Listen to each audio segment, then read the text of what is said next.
মাধব, রাধা মাধব জয় রাধা মাধব, জয় রাধা মাধব জয় রাধা মাধব, রাধা মাধব জয় রাধা মাধব। জয় গৌরানিতাই জয় গৌরানিতাই, গৌরানিতাই জয় গৌরানিতাই, জয় জয় জগন্নাথ জয় বলদেব, মাতা সুভদ্রা জয় মাতা সুভদ্রা, জগন্নাথ স্বামী নয়ন পথগামী, নয়ন পথগামী ভব তুমি। জয় জগন্নাথ জয় বলদেব, জয় জগন্নাথ প্রভু জগন্নাথ, জয় বলদেব প্রভু বলদেব, মাতা সুভদ্রা জয় মাতা সুভদ্রা। জয় শ্রী কৃষ্ণ চৈতন্য, সবাই হাত তুলে, প্রভু নিত্যানন্দ, শ্রী অদ্বৈত গদাধর শিবাসাদি গৌর ভক্তবৃন্দ। প্রথমে জানাই আমার আরাধ্য গুরুদেবের শ্রীচরণ কমলে দণ্ডবত প্রণীত করে ওনার অহেতুক আশীর্বাদ প্রার্থনা করি যেন এই ভাগবত বর্ণনা করতে পারি। শ্রী গুরুদেবের চরণে দণ্ডবত প্রণীত করি। পরে আমার পরম গুরুদেব শ্রীল প্রভুপাদের চরণে অহেতুক প্রার্থনা করি যেন আমি এই শ্রীমদ্ ভাগবত আসরে ভাগবত বর্ণনা করতে পারি। ওনার শ্রীচরণ কমলে দণ্ডবত প্রণীত করে আমি আমার বক্তব্য শুরু করছি। ওম নমো ভগবতে বাসুদেবায়, ওম নমো ভগবতে বাসুদেবায়, ওম নমো ভগবতে বাসুদেবায়।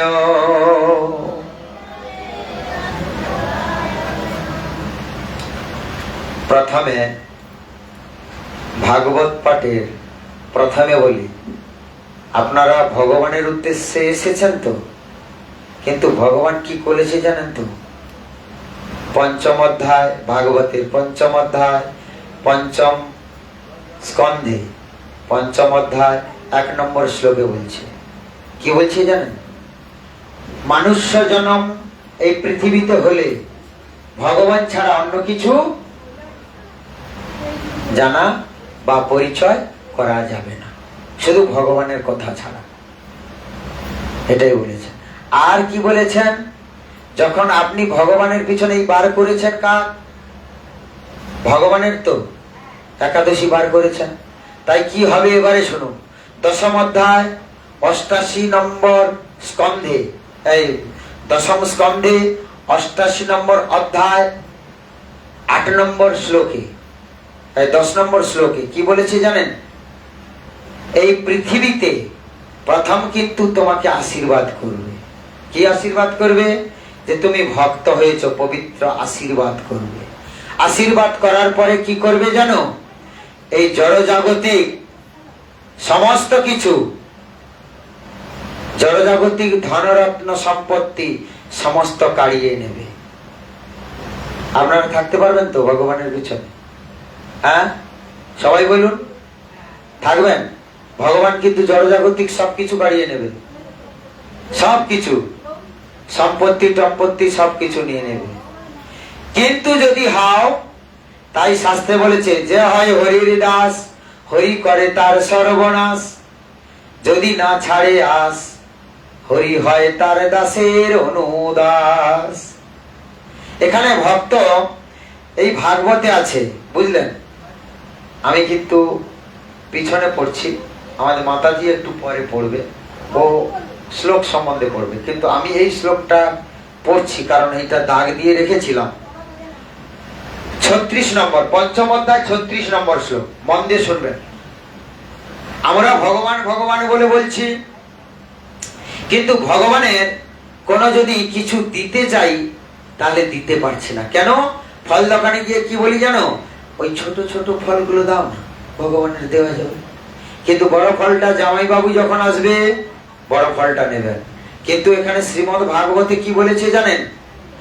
যত কিছু রোজগার করবেন 50% ভগবানকে দিতে বলেছে। রোজ যে রোজগার করবেন, রোজ রোজ ধরুন 10 টাকা যদি রোজগার করেন, ভগবানের জন্য 5 টাকা দিতেই হবে। তবে আপনাকে ভগবান চিনবে, নাহলে চিনতে পারবে না। ভগবানের পেছনে খরচ করতে হবে। তুমি যা খরচ করছো জড়জাগতিক খরচ করলে হবে না। তোমরা আগে বললে না জড়জাগতিক ত্যাগ করে দিয়েছি, তাহলে ভগবানের পেছনে খরচ করতে হবে। ভগবান তো আর ওই আপনাদের মতন ওই আধার কার্ড নেই আর বিপিএল কার্ড নেই। ভগবানের আছে কি? ভগবানের নেই, কারণ ওখানে উনি বিনা পয়সায় চালও পাননি। পায় কি? যদি চাল আনতে যাও বলে ভগবানের জন্য হবে না। এই মারাদারানির জন্য যে সম্পত্তি দেবেন, তাও কি বলছে জানেন? ভগবানের জন্য কোনো সম্পত্তি হবে না, আপনি কোনো ব্যক্তিগত নামে করুন তাহলে হয়ে যাবে। চিন্তা করুন, ভগবানের কিছু নেই। এই ত্রিজগতের যিনি কর্তা তার নামেই হবে না। এই ত্রিজগতে যার দৌলতে আমরা এসেছি, এই মানব জন্ম সৃষ্টি করেছি, পেয়েছি। চিন্তা করুন। তাহলে কি বলছে জানেন তো? ভক্ত যখন পরমেশ্বর ভগবান শ্রীকৃষ্ণের উপদেশ অনুসরণ কর্ম করেন, তাহলে ভগবানের কর্ম, যে কর্ম করতে যাবেন ভগবানের মিশ্রিত কর্ম করতে হবে। যে কর্মটা করবেন, যত কিছু কর্ম করবেন ভগবানের উদ্দেশ্য করে কর্ম করতে যাবেন, তাহলে কিন্তু পাবেন। তাহলে কি পাবেন? ভগবানকে পাবেন। তাহলে আপনার পেছনে সবসময় কাহিনী নিশ্চিত। তারপরে বলছেন তখন তিনি পুনর্ কৃষ্ণ গুণগান ও নাম সমূহ কীর্তন করেন এবং স্মরণ করেন। এই যেমন আপনারা এসছেন, তখন নিশ্চয়ই আরতি চলছে, দেখেছেন। তাহলে ভগবানের গুণগান কীর্তন করতে হয়। ভগবানের কীর্তন ছাড়া অন্য কীর্তন চলে না। তাই ভগবানের কীর্তন ছাড়া করা যায় না। তাই প্রভুপাদ তাৎপর্য তাই বর্ণনা করছেন। ভগবান সুদক্ষ ভক্ত জীবনে এমন ভাবে গড়ে তুলতে পারেন যে ইহ জীবন হতে অন্য পরজন্মের জন্য তার সমস্ত কর্তব্য সম্পাদন করার সময় তিনি নিরন্তর ভগবানের নাম গুণগান লীলা নিরন্তর স্মরণ করতে পারেন। তাহলে কি হবে? অনেকে বলছেন, যারা ভাবছেন যে এখন ধরুন আমি তো দীক্ষা পাইনি, তাহলে আমি কেন ওই ভক্ত সঙ্গ করব? তাহলে কি হবে? আপনারা যদি নাম করেন কি হবে? নামাভাস হবে।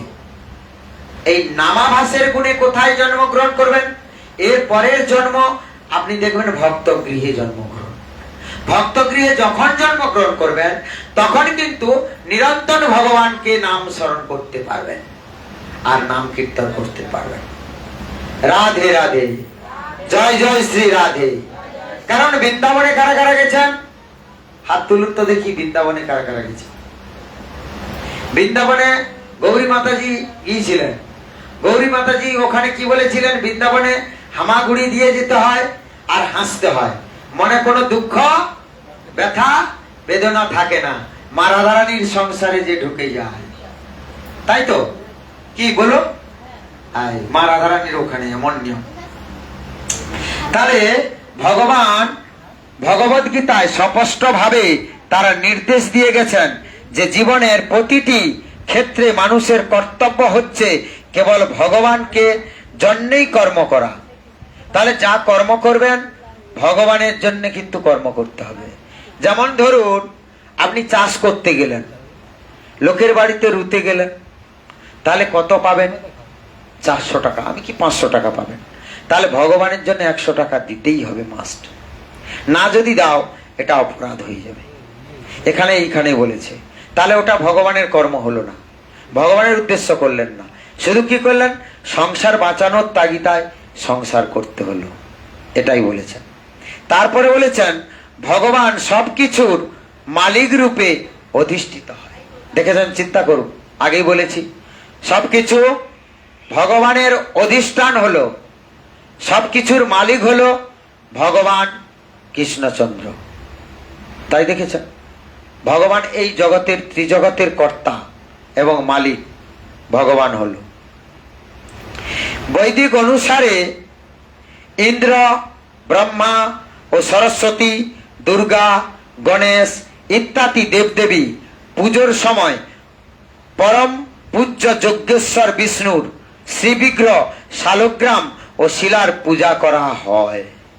দেখবেন আপনারা যারা বাড়িতে দেবদেবীর পুজো করেন, আগে কিন্তু ভগবানের পুজো হয়।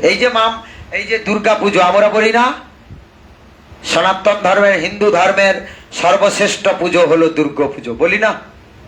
কিন্তু আগে কিন্তু ভগবান বিষ্ণুর পুজো হতো। নিয়ম শাস্ত্রে বিশেষ উদ্দেশ্যে সাধনের জন্য দেবদেবীর পুজো করা নির্দেশ দেওয়া হয়েছে, বিভিন্ন সাধনের জন্য। তাহলে কি বলেছেন? যেমন দুর্গা পুজো করতে গেলে আমরা যশং দেহি, রূপং দেহি, অর্থ দেহি, ধনং দেহি বলি না?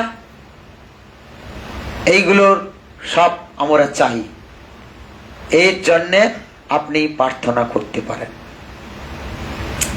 কিন্তু তা হলো সেই পূজার যথার্থভাবে সম্পাদন করা যায় যে বিষ্ণুর উপস্থিত সর্বত্রভাবে অবশ্যক। তাহলে যেই পূজা করুন না কেন, আগে ভগবানের পুজো করতে হয়। ভগবানের পুজো করার পরে সমস্ত ওই ভগবানকে প্রসাদ লাগানোর পরে দেবদেবীকে দেবেন। অনেকে কি করেন, ভগবানকে না দিয়ে দেবদেবীকে দেন, এটা অপরাধ। আগে ভগবানকে দেবেন, ভগবানের প্রসাদ সবাই সমস্ত দেবদেবী পাবে, তারপরে দেবদেবী পাওয়ার পরে আমরা পাবো। তার দৃষ্টান্ত ভালো করে শুনবেন। যখন ভগবান প্রসাদ দিয়েছিল, শিবজি পেয়েছিল, শিবজি পুরোটা খেয়ে নিয়েছিল। খাওয়ার পরে মা রাধারানী, মা দুর্গা দেবী বলছে প্রসাদ একটু হবে না? বলে না, আমি সব তো খেয়ে নিয়েছি, একটুও নেই। সঙ্গে সঙ্গে দুর্গা দেবী কি করলো জানো? ওই পুরীতে বিমলা দেবী রূপে আছেন, এখনো আছেন। জগন্নাথের প্রসাদ লাগানোর পরে দেবীর প্রসাদ লাগানো হয়, তবে হয় মহাপ্রসাদ। ভালো করে জানবেন, সঙ্গে সঙ্গে দেবদেবীর কোনো প্রসাদ লাগিয়ে দেবেন না, আগে ভগবানকে বাড়িতে দেবেন, ভগবানের দেওয়ার পরে দেবদেবীকে দেবেন। দেখবেন ওটা হবে মহাপ্রসাদ। হ্যাঁ, ওটা মহাপ্রসাদ। এবারে মহাপ্রসাদ কখন হবে? এবারে ভাববেন, মহাপ্রসাদ ওর পরে আমার গুরুদেবকে লাগাবেন। বলবেন যে আমাদের তো গুরুদেব নেই, প্রভুপাদকে লাগাবেন। প্রভুপাদকে লাগালে মহাপ্রসাদ আপনারা ভোজন করতে পারবেন। রাধে রাধে, জয় জয় শ্রী রাধে। তাহলে এই ধরনের বৈদিক কার্যকলাপ ছাড়া সাধারণত কার্যকলাপ, যেমন আপনাদের গৃহে অবশ্যই ব্যবসা ও পেশাদারি, ব্যবসায়ী ও পেশাদারি, আমাদের সমস্ত কর্মের ফলের ভক্তা পরমেশ্বর ভগবান কৃষ্ণ। তাহলে কি হলো? আমরা যে ব্যবসা করি বা কর্ম করি, সমস্তর ভক্তা হলো ভগবান কৃষ্ণ। শ্রীমদ্ ভাগবতে শ্রীকৃষ্ণ ঘোষণা করেছেন যে তিনি হচ্ছেন সবকিছুর পরম ভক্তা। এটা কিন্তু উনি ঘোষণা করে দিয়েছেন, ভগবান স্বয়ং। তিনি হচ্ছেন সর্বলোকের মহেশ্বর। এই যে আমরা মহেশ্বরের পুজো করি না, কিছুদিন আগে জল ঢালতে গেল, জল ঢালতে যেতে হয় না, জল পা ফুলিয়ে তো কিছু লাভ নেই, নাম শুধু হরিনাম করো, হরিনাম করলে ভগবান এসে যাবে, এই মহেশ্বর এসে যাবে। এই মহেশ্বর পাগল হয়ে গিয়েছিল। আপনারা হয়তো নবদ্বীপ মন্ডল পরিক্রমায় যাবেন, নবদ্বীপ মন্ডল পরিক্রমায় গেলে হংস বাহনে এসেছিল শিবজি। এখনো তার যে ঘরে বসেছিল, ভগবান গৌরহরি পাঠ করেছিল, শ্রবণ করবার জন্য ছুটে এসেছিল কৈলাস থেকে। ওনার সাড়ে আসতে পারবে না বলে তাই ব্রহ্মদেবের কাছে গেছে। ব্রহ্মদেবকে বলছে তোমার যন্ত্রটা দাও না, গাড়িটা দিলে ওই গাড়িতে রানিং চলে যাব। কারণ আমার গাড়ি তো খুব ধীরে ধীরে যায়, তাই ব্রহ্মদেব দিয়েছিল। তাহলে কিসে এসেছিল? হংস বাহনে। তাহলে বলছে বলে তুমি একা যাবে কেন, আমিও যাই। ব্রহ্মাও এসেছিল আর শিবজিও এসেছিল, দুজন কিন্তু শুনেছিল। তিনি হচ্ছেন সমস্ত জীবের পরম সুধা। সমস্ত জীবের পরম সুধা হলো ভগবান কৃষ্ণচন্দ্র। কৃষ্ণ ছাড়া অন্য কেউ এই জগতের সবই কিছু ঈশ্বরের বা মালিক বলে দাবি করতে পারেন না। এই যে আমরা অনেকে বলি না, এটা করেছি, আমি করেছি, ওই ঘর আমি করেছি, ওই ঘর আমি করেছি, ওই জায়গা আমার, এটা বলা মালিকানি করা হলো ভুল। কারণ সব মালিক হলো ভগবান, সব কিছু দেনে আলা ভগবান, ভগবান ছাড়া কিছু হয় না। ভগবানের শুদ্ধ ভক্ত নিরন্তর সেই কথা স্মরণ করেন। যারা শুদ্ধ ভক্ত তারা নিরন্তর এই কথা স্মরণ করেন, এবং তা করার সময় তিনি ভগবানের দিব্য নাম ও মহিমা গুণাবলী বারবার উচ্চারণ করে। তাহলে কি হলো? বারবার উচ্চারণ আমরা কি করি? দেখো আমাদের মহাপ্রভু এই ত্রেতা যুগে যে এই কলিযুগে এসছে, কলিযুগে কত সুযোগ করে দিয়েছে। দেখো ভগবান এত মানুষের জন্য ভেবে চিন্তা করলেন, এরা যজ্ঞ তপস্যা কিছু করতে পারবে না, এরা শুধু করতে পারে কি? মহামন্ত্র নাম। তাই কি নাম নিয়ে এলো? হরে কৃষ্ণ কৃষ্ণ কৃষ্ণ হরে হরে, হরে রাম রাম রাম হরে হরে, হরে কৃষ্ণ কৃষ্ণ কৃষ্ণ হরে হরে, হরে রাম রাম রাম হরে হরে। তাহলে কি বলছে শুনুন, এই মহামন্ত্র নাম করতে বলছেন। দেখবেন মহামন্ত্র আপনারা যদি বলেন যে আমাদের তো দীক্ষা হয়নি, তাহলে নাম করলে হবে? হ্যাঁ হবে। চৈতন্য মহাপ্রভু বললেন, সাথে পাছে মিলি দাঁড়িতে বসিয়া কীর্তন করাও সবে হাতে তালি দিয়া। তাহলে দেখবেন সবাই কি দীক্ষা নিয়েছে। আপনি নাম করবেন, নাম করতে করতে নামাভাস হবে, নামাভাসের মাধ্যমে আপনারা ভক্ত গৃহে আগামী জন্মে চলে যাবেন। দেখবেন সেখানে গিয়ে নাম কীর্তন দীক্ষা সব কিছু পাবে। তার ফলে সর্বদা পরমেশ্বর ভগবানের যুক্ত হয়ে থাকেন।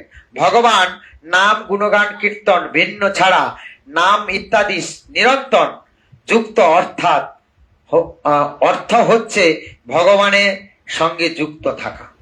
যেমন একটা কথা বলি এখানটায়, ভালো করে মন দিয়ে শুনবেন। দীক্ষা হলে কি হবে ভালো করে বুঝবেন, এটা আমি সেবেলাও বলেছিলাম। ধরুন কোনো মাতাজি বাবার গৃহে আছেন, তখন নাম ছিল কুমারী অমুক নাম ছিল, আর তখন সিঁদুর পায় নাই। তাহলে সিঁদুরটা কখন পেল? কোনো প্রভুর সঙ্গে যুক্ত হলে তাহলে তখন সিঁদুর প্রদান করলো। আর সিঁদুর শুধু প্রদান করেন নাই, তখন গোত্র ছিল হয়তো কাশ্যপ্য, কিন্তু প্রভুর গোত্র হলো সান্ডেল্য। তাহলে সেই গোত্রের সঙ্গে যুক্ত হতে হলো। আপনি যে বাবার বাড়িতে যে গোত্র ছিল সেই গোত্র ত্যাগ করতে হলো। তদ্রূপ এখানে বলেছেন কি ভগবানের সঙ্গে যুক্ত হতে হবে। ভগবানের তাহলে গোত্র কি? অর্চিতা গোত্র। তাহলে এই গোত্রের সঙ্গে কানেকশন কে করতে পারে? একমাত্র ভগবান, এই গুরুদেব পারে। গুরুদেব হলো ভগবানের প্রতিনিধি। উনি যেমন সম্বন্ধ, আমরা বিবাহ কিন্তু এখন করার দিনে হয়তো ফোনের মাধ্যমে সবকিছু হয়ে যাচ্ছে, আগের দিনে কিন্তু দেখাশোনা হতো, তাই না? মধ্যস্থ ছিল, সেই মধ্যস্থর মাধ্যম দিয়ে, তাহলে মধ্যস্থ কে হলো? গুরুদেব। গুরুদেবের মাধ্যম দিয়ে আপনি ভগবান কৃষ্ণকে পেলেন। তাহলে ভগবান কৃষ্ণকে যখন পেলেন, অর্চিতা গোত্র পেলেন, আর ললাটে কি পেলেন? তিলক আচরণ করতে পারলেন। এই তিলকটা যে কপালে না থাকবে, সেই কপাল শ্মশান দেখেছেন তো, শ্মশান সমদৃশ্য, এটা আমি বলি নাই, চৈতন্য মহাপ্রভু বলে গেছে। এই নামহট্টে আছেন, যাদের আছে তারা পড়তে পারবেন। এইবারে মন দিয়ে শুনবেন, এবারে ভগবান কি বলছে শোনো। আমি যেটা বলে গেছি এটাও বলছে। আমরা যে অর্থ উপার্জন করি তার অধিকাংশ অন্তপক্ষে অর্ধেক পরমেশ্বর ভগবানের শ্রীকৃষ্ণকে শিক্ষা বাণী প্রচার উদ্দেশ্যে ব্যয় করা উচিত। আমরা তো বাণী প্রচার তো দূরের কথা, ব্যয় করতে পারি কি নাম প্রচারের জন্য। দেখবেন এই ভাগবত রেখেছি 1 সপ্তাহ কাল। এখানে নিয়ম কি জানেন তো? আপনারা যৎকিঞ্চিত দান করবেন। কবে করবেন? আগামী দিন কিন্তু দ্বাদশীর দিন দান করতে হয়। আর দান করলে ভগবানের উদ্দেশ্যে দান করবেন। ভগবানকে আজকের বামন দেবের আবির্ভাব তিথি, তাই তো? স্বয়ং ভগবান, ভালো করে শুনবেন। বলি রাজা অহংকারী ছিল বলে এই বামন দেব এসেছিল। বামন দেব শুধু বলেছিল যে ত্রিপাদ ভূমি আমাকে দান করো। তখন অট্টহাসি দিয়ে বলি রাজা বলেছিল মাত্র 3 পাদ ভূমি, এই ত্রিপাদ ভূমি নিয়ে তুমি কি করবে? আমার কাছে যে দান নেয় সারা জীবন তাকে অভাব অনটনে পড়তে হয় না। আপনি 3 পাদ ভূমি নিয়ে কি করবেন? না, বলে আমার এই 3 পাদ ভূমি প্রয়োজন, বেশি প্রয়োজন নেই। আর বেশি নিলে কি হয়? দুঃখ দুর্দশা প্রবেশ করে যায়। সেই জন্য ত্রিপাদ ভূমি নিয়েছিল। ত্রিপাদ ভূমি নিল কেমন ভাবে? প্রথম পা দিল ভূমিতে, এই পৃথিবীতে, এই পৃথিবীর বুকে পা দিয়ে দিল। দ্বিতীয় পা দিল কোথায়? স্বর্গে,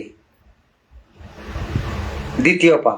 তৃতীয় পা বার করলেন, নাভি স্থল থেকে পা বের করে বলছে বলি রাজা আমি এই 3 পাদ ভূমি চেয়েছি, তাহলে পৃথিবী নিলাম, স্বর্গে নিলাম, আর এই পাটি রাখবো কোথায়? সঙ্গে সঙ্গে বলি রাজা হাত জোড়ো করে বলল আমার মস্তকে আপনি রাখুন। এমন ভক্ত হতে পারবেন? তিনি আদপি শুনেছে না, পারবেন? যদি কেউ কিছু বলে না, বলে বাবা মেরে দেবো কালকে, এ কথা বলা যাবে না। তাহলে এর শিক্ষা কি হলো? কোনো কিছু বলা যাবে না, এমন ভাবে হতে হবে। ঘাস, দুর্বা ঘাস দেখেছেন তো? মা দিয়ে পা দিয়ে মারিয়ে চলে যান, কিন্তু কিছু বলে কি? কিছু বলে না। ঘাসগুলো আবার ঝেড়ে উঠে পড়ে। সেই রকম হতে হবে। তাহলে ঠিক আছে, সেইভাবে সেই উদ্দেশ্যে আমাদের উপার্জন অর্থদান করার চেষ্টা নয়, ভগবত বাণী প্রচারের আয়োজন এই দেখেছেন আমাদের কর্তব্য। এই পাঠটা কিন্তু হয়েছে, বুঝলেন? আমি ধরুন 2021-এ দীক্ষা পেয়েছি। আমি কিন্তু গীতা জয়ন্তী করতাম, ভাগবত জয়ন্তী করতাম না। ভাগবত জয়ন্তী কেন করলাম? আমি গত বছর কার্তিক মাস থেকে পদ্মনেত্র প্রভুর ক্লাসে ঢুকেছিলাম। পদ্মনেত্র প্রভু ইনি কিন্তু বলেছিলেন ভাগবত উদ্দেশ্য করে যদি কিছু কর্ম করা যায় তাহলে তার পূর্ণ হয়ে যায়। ভাগবত হলো স্বয়ং ভগবান। গলিত যেমন আইসক্রিম রাখবেন গলে যায় সঙ্গে সঙ্গে, ঠিক তেমন গলিত হয়ে ওই ভাগবতের সঙ্গে মিশে গেছে ভগবান স্বয়ং। ভাগবত যার গৃহে থাকবে জানবেন সমস্ত দেবদেবী এবং নদী এবং ভগবান স্বয়ং তার বাড়িতে বিরাজমান। ভাগবতে শুধু বলবেন যে আমি পড়তে জানি না, পড়ার দরকার নেই, শুধু ভাগবত বলে উচ্চারণ করবেন। তার দৃষ্টান্ত একজন মূর্খ লোক শুধু ভাগবত ধরে এরকম করে প্রণাম করছে আর ভাগবত ধরে কাঁদছে, এমন করে কাঁদছে, ভাগবত ভাগবত বলে দেখছে। যখন দেখতে পেলেন কি? যে স্বয়ং ভগবানকে দেখতে পেলেন।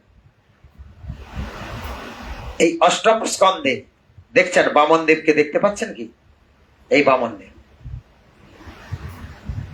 দেব চলেছে, আজকের ক্লাস হয়েছিল, এই 8ম স্কন্ধ চলছে আমাদের। আর আজকের এত ভালো দিন, সত্যি সত্যি ভালো দিন। খুব ভালো দিন। পদ্মনেত্র প্রভু ক্লাস করেছিল, আজকের বলিরাজা এবং বামনদেবের উপাখ্যান করেছে, পাঠ দিয়েছে, খুব ভালো। মানে এই দিনে পড়াটা খুব খুব মানে কি বলা যায়, পড়ে না। পদ্মনেত্র প্রভু নিজেই বলেছিল যে জানি না উনি কিন্তু মায়াপুরে নেই, উনি আছেন কোথায় যেন, না না ভুবনেশ্বর, ভুবনেশ্বরী চলে এসেছে। ভুবনেশ্বরী ব্রহ্মচারী বৈষ্ণব মহারাজের কাছে আছে, বৈষ্ণব মহারাজ। কিন্তু উনি ফিরলে ত্রিদণ্ডী পেয়ে যাচ্ছে। আর পারবেন কিনা, দেখা পাবো কিনা জানি না, আসবে কিনা। এসেছিল, 3 বার এসেছে, আর মহারাজও 1 বার এসেছে এই নামহট্টে, জানি না। ত্রিদণ্ডী পেয়ে গেলে উনি আসবেন কিনা, উনি বলেছে তবু আসবো, জানি না, আসলে আসতে পারে, এটুকু আপত্তি রাখবো। উনি ত্রিদণ্ডী এবারে পাবেন, ত্রিদণ্ডী সন্ন্যাসী হবেন। যাই হোক, ওই জন্যে গুরু মহারাজের নির্দেশ মেনে মায়াপুর থেকে ছেড়ে উনি বৈষ্ণব মহারাজের কাছে গেছেন, পরিব্রাজক। হ্যাঁ, তাহলে কি হলো, তাহলে ভগবত সেবায় দান করবেন।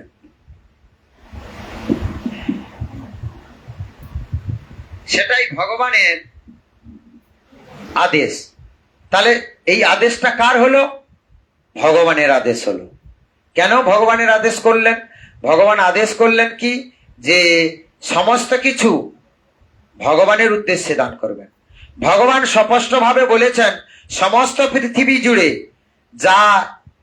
যারা তার মহিমা প্রচার করেন, নিরন্তর যুক্ত থাকেন। সত্যি কথা বলতে নেই, রাজাপুর বোধহয়, রাজপুত তো, যে মাতাজি দিয়ে গেল, রাজপুত তো তোর বন্ধু, মথুরাপুর রাজপুর। উনি আজকের মায়াপুরে প্রবেশ করলেন। উনি 6 পেটি ভাগবত দিয়ে গেছে, এত কষ্ট করেও। যেদিন রাধা জয়ন্তী ছিল, রাধা অষ্টমী ব্রত ছিল, ওই দিনই দিয়ে গেছে। উনি 1 গাড়ি করে নেন, এত প্রচার করে কি করে জানি না, খুব প্রচার করে, অ্যাওয়ার্ড পেয়েছেন মায়াপুর থেকে, প্রচুর প্রচার করে। এবারে তারা হচ্ছেন সবচেয়ে প্রিয়, যারা প্রচার করেন, ভগবানের বাণী প্রচার করেন, তারা হলেন প্রিয়। তাহলে যারা প্রচার করেন তারা হলো প্রিয়। এটা কত নম্বর অপরাধ? 1 নম্বর অপরাধ, তাই তো। সর্বত্র ভাবে যারা উৎসর্গ করেছে, তাই তো, তাদেরকে নিন্দা করা। কোন সময় বৈষ্ণব দেখে নিন্দা করবেন না, কোন বৈষ্ণবকে নিন্দা করতে নেই। তাদের থেকে প্রিয় আর কেউ নয়। দেখুন, ভগবানের প্রিয় একমাত্র প্রচার যারা করে। আমি সেই জন্য বলেছিলাম, প্রত্যেক বাড়িতে একটু করে নাম হট্ট করো। এখানে এত মাতাজি এসছে, আমি বলেছিলাম প্রত্যেক বাড়িতে কোনো কিচ্ছু প্রয়োজন নেই, কিচ্ছু প্রয়োজন নেই, প্রসাদ করতে হবে না, শুধু একটু বসার আসন দেবেন। আর কি করবেন, পাশে 2-4 জনকে ডাকবেন বাড়িতে, মানে পাশের বাড়ি থেকে ডাকবেন। কি করব, নাম করব, আর ভাগবত পাঠ হবে, গীতা পাঠ হবে, প্রচার হবে, মহাপ্রভুর বাণী প্রচার হবে। আমি এটা অনুরোধ করে বলেছিলাম যে কোনো মাতাজির বাড়িতে কোনো প্রসাদ করতে হবে না, কোনো খরচ করতে হবে না, কোনো কিচ্ছু করতে হবে না, শুধু বসার একটু আসন দেবে, আমরা যাব।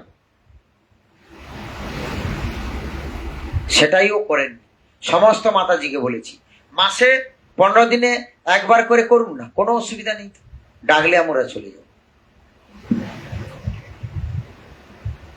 ভগবানের সেই নির্দেশ পালন করবার জন্য জড়জগতের বৈজ্ঞানিক আবিষ্কার গুলি নিয়ে, তেমনি তিনি চান যে ভগবদ গীতা বাণী যেমন ভক্তদের কাছে প্রচারিত হয়, জ্ঞান দান ও আশ্চর্য ইত্যাদির দ্বারা যাদের হৃদয়ে নির্মল হইয়াছেন, তারা সাধারণত ভগবানের বাণী গ্রহণ করতে পারেন না।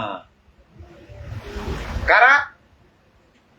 যারা দেখবেন খুব জ্ঞানী, বলে বাবা ও সব জানা আছে, কোনো দীক্ষা নেয় নাই, আশ্রিত হয় নাই, গুরু পরম্পরা ধারা ধরেন নাই, তাদের মুখে অনেক দামিক দামিক কীর্তনীয় আছে, অনেক বড় কীর্তন করে, তাদের মুখে কীর্তন শোনা নিষেধ। কেন? আমি বলি নাই, ভাগবতে বলছে, ভগবান কৃষ্ণচন্দ্র নিজে বলছে। সেটা তুলে ধরেছেন কোথায়? আমাদের নামহট্টের একদম নিবেদনে উল্লেখ করে দিয়েছে।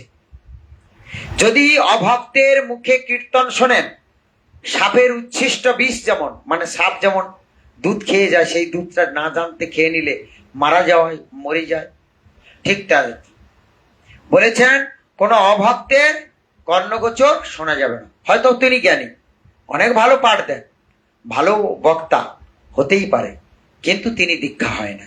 তার দৃষ্টান্ত একটা ভালো করে শুন। একজন জ্ঞানী পাঠক পাঠ দিয়েছিলেন, পাঠ এত ভালো দেয়, তার পাশের বাড়ি থেকে তারাও যায়, তার স্ত্রীকে বলছে, বলে তোর স্বামী তো আজকের এখানে পাঠ দিবে, চল না শুনতে যাই। তা কি করেছে, উনি পাঠ দিয়ে বাড়িতে কিন্তু বলেন মাছ মাংস সবকিছু রান্না করে যেতে বলেন, কিন্তু পাঠে বলেন নিরামিষ পাবেন, তাহলে কিন্তু ভগবানকে পাবেন। এটা কিন্তু পাঠ বলে।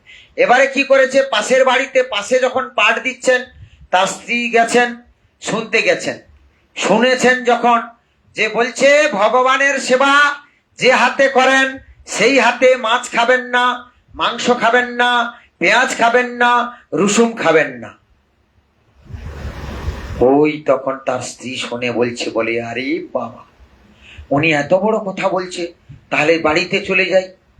সঙ্গে সঙ্গে কি করেছে, মাছ টাছ যে রান্না করেছিল সব পুকুরে ফেলে দিয়েছে, ফেলে দিয়ে কি করেছে, ডাল আর আলু মোলা করে রেখেছে। এখন খেতে বসেছে, পাট দিয়ে গিয়ে যখন খেতে বসেছে, বলে ডাল আলু মোলা দিয়ে খাচ্ছে, আর কিছু আসছে না। বলে এই মাছ কই? বলে সে তো পুকুরে ফেলে দিয়েছি। আরে মাংস কোথায়? সে পুকুরে ফেলে দিয়েছি। বলে কেন কেন তুমি পাঠ দিলে না? যে হাতে তুমি ভগবানের সেবা করো সেই হাতে মাছ খাওয়া যাবে না, মাংস খাওয়া যাবে না, রসুন খাওয়া যাবে না, পেঁয়াজ খাওয়া যাবে না, তুমি তো নিজে বললো। বলে আরে ও তোর পাবলিককে বলার জন্য, আমার জন্য কি? তুই ভালো মন্দ না করলে আমি খাবো কি করে, আমি থাকবো কি করে? তাহলে এরা হলো জ্ঞানী, এরা সব জ্ঞান আছে, পাঠ দিচ্ছে একরকম, আর কিন্তু এদের সঙ্গে পাঠ শ্রবণ করাটা অপরাধ। এদের সঙ্গ যদি কেউ করে অপরাধ হবে। তার কয়েকটি দৃষ্টান্ত শুনুন ভালো করে। ওই ব্যাঙ্গালোরে আমাদের ইস্কন মন্দির আছে, বুঝলেন? ওই ইস্কন মন্দিরে কি হয়েছে, সব থালা বাসন ছুঁড়ে ফুড়ে দেয়, এলোমেলো হয়ে যায়, রাগারাগি করে, মানে যিনি রান্না করেন তিনি রাগ করেন খুব। তা গুরু মহারাজকে জানিয়েছে, গুরু মহারাজ বলছে সন্ন্যাসরা রান্না করো। সন্ন্যাসরা রান্না করতে গিয়ে দেখলো সমস্ত আস্তে আস্তে আস্তে আস্তে পরিবর্তন হয়ে গেল। তাহলে এর খাবারেরও গুণ আছে। গুরু মহারাজ কেন চিন্তা করলো, ওই রেগে মেগে রান্না করলে হবে না, যে বললাম আজকের রান্নাটা ধরুন কোনো মাতাজি করবে, বেশ এই প্রভু বলেছে করতে হবে, এরকম রান্না যদি ওই প্রসাদটা যারা যারা পাবে তারা ওই গুণটা প্রকাশ পেয়ে যাবে। যদি ভগবানের সেবা কাজ করতে চান আনন্দ মনে করতে হয়, কোনো রাগারাগি করে করতে নেই। সেই অন্ন প্রসাদ, সেই প্রসাদ পেলে অপরাধ হবে, সেই রকম গুণ তার প্রকাশ পাবে।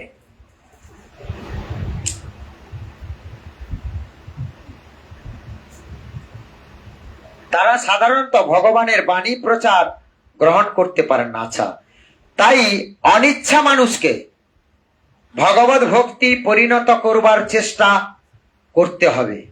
তাহলে কি বলেছেন, অনিচ্ছা। ভাগবত গীতাতে বলেছেন মূঢ় ব্যক্তিগণ এরা শোনেন নাই, কিন্তু কোন প্রকারে শোনাতে একবার হয়। তাহলে কারা তারা? যেমন জগাই মাধাই উদ্ধার হয়েছিল, শুনেছেন তো? জগাই মাধাই কার দ্বারা উদ্ধার হয়েছে? ভগবান গৌরহরি এবং নিত্যানন্দের দ্বারা।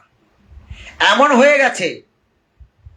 হয়ে গেছে দেখো, তাদের মানে নাম ধরলে গঙ্গা স্নান হয়ে যায়, বৈষ্ণব হয়ে গেছে। তাহলে কি হচ্ছে, অনিচ্ছার সহিত শ্রবণ করলেও আপনি মুক্তি পেয়ে যাবেন। এই বিষয়ে চৈতন্য মহাপ্রভু অতি সরল পন্থা শিক্ষা দিয়ে গেছেন। তিনি ভগবানের সেই অপ্রাকৃত বাণী প্রচার, নর্তন বা প্রসাদ, মানে যেমন ধরুন নর্তন কীর্তন করলেন না, ভগবানের উদ্দেশ্যে করবেন, কোনো লাজ লজ্জা ঘৃণা ভয় করবেন না। যারা নৃত্য করবেন, তাহলে ভগবান কোথায় থাকেন? এই যে নর্তন যে কথাটা বলেছে, তাহলে কোথায় থাকেন শুনুন। ভগবান 4টি জায়গায় থাকে। শ্রীবাসয় অঙ্গনে, মানে পর্ণকুঠি, ভাঙা ভুঁই ঘরে, ওখানে ভগবান থাকে। সচির রন্ধনে, যে রান্না করবেন ভগবানের উদ্দেশ্যে, প্রণাম প্রসাদ লাগানো হবে ভগবানের উদ্দেশ্যে, যে লাগানো হবে সেটা সচির রন্ধন। তাহলে আর কোথায় থাকবেন? রাঘব ভবনে। রাঘব ভবন আমরা সাজাতে পারবো না, মায়াপুর সাজাতে পারে। প্রত্যেক দিন ফুলের খরচ হয় 1 লাখ টাকা। পারবো কি আমরা পড়তে? কোনোদিন পারবো না। শুধু কাঁচা ফুলটাই চলে প্রত্যেক দিন, 1 গাড়ি করে শুধু ফুল আসে। আর ফুল লাইন দিয়ে মার বা আমার এই প্রভুদের সবার যে মালা তৈরি হয়, দেখলে মেজাজ খারাপ হয়ে যাবে। আপনি ফোনে দেখতে পাবেন, সার্চ করবেন যে মায়াপুরের মানে ফুলের যে কারুকার্য, দেখতে পাবেন সবাই। আর তারপরে থাকবেন কোথায় বলেছে? নিত্যানন্দ নর্তনে।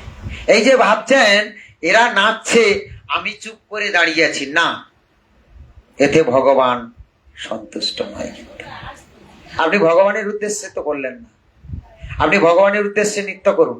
আপনি বাড়িতে কি করেন জানার দরকার নেই, এখানে নৃত্য করবেন ভগবানের জন্য একটু। এই জন্যে রাধে রাধে যে গানটা আছে, বলেছে শুধু বসে থাকলেন, দাঁড়ালেন, কোমর সোজা করলেন, হবে না, পাবেন না। একটু নৃত্য করুন রাধারানীর নামে, নৃত্য করলে দেখবেন পাবে। কিন্তু রাধারানী নৃত্য করেন না, কিন্তু আপনাদেরকে বলেছে নৃত্য করতে ভগবান। সেই জন্য বলেছে নর্তনে থাকবেন, প্রসাদ সেবনের মাধ্যমে থাকবেন এবং প্রচারের মাধ্যমে শিক্ষা দিয়ে গেছেন। তাহলে ক জায়গায় থাকবেন বলেছেন? হ্যাঁ, এই 4টি জায়গা। কি কি বললেন? হ্যাঁ হ্যাঁ,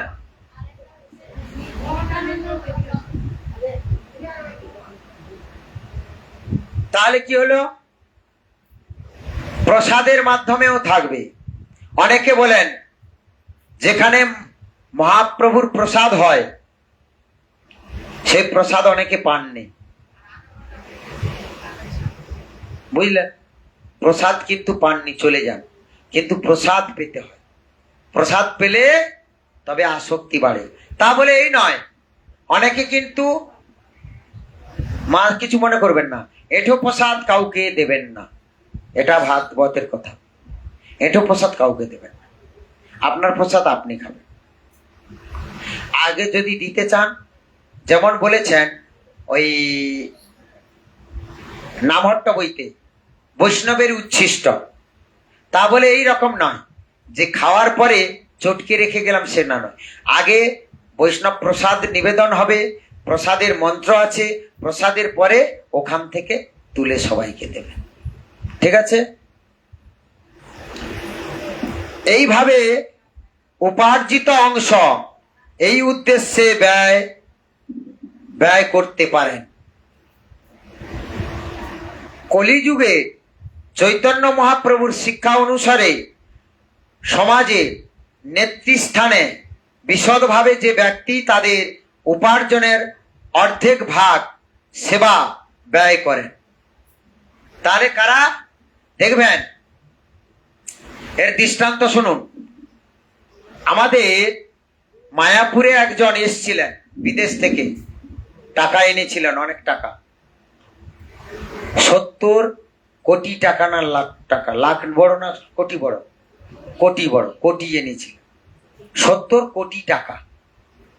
তা বলছে আমার নাম লেখা হবে না? বলছে না, আপনার ওই 70 কোটি টাকা নিয়ে বাড়ি চলে যান, দিতে হবে না। এই মন্দিরে কারুর নাম থাকবে না। আপনি দান করেছেন, ভালো। সেই জন্য গুরু মহারাজ কি করেছে জানেন তো? সবাই দান করতে পারেন। কত করে? 1 ফুট বাই 1 ফুট জায়গা ওই মন্দিরের ভেতরে আপনি কিনে দান করতে পারেন। দেখে আপনাকে রেকমেন্ডস দেবে, কিন্তু মন্দিরে কোনো নাম থাকবে না। যেমন 7,000 টাকা করে করেছে। তো এই বছর কত করেছেন আমি জানি না। 7,000 টাকা করে আমাদের মাতাজি ওই রানী জানকী দেবী দাসী দিয়েছে, ওর সার্টিফিকেট দিয়েছে, ওকে সার্টিফিকেট দিয়েছে, প্রদান করেছে। 7,000 টাকা আপনি মানে 1 ফুট বাই মানে 1 হাত বাই 1 হাত জায়গা কিনে দান করতে পারেন ভগবানের উদ্দেশ্যে। আমরা তো পারবো না কোনো জায়গা সম্পত্তি দিতে, সেই জন্য গুরু মহারাজ ঠিক করেছেন সকল ভক্ত দিতে পারেন 7,000 টাকা করে। ওটা করেছিলেন।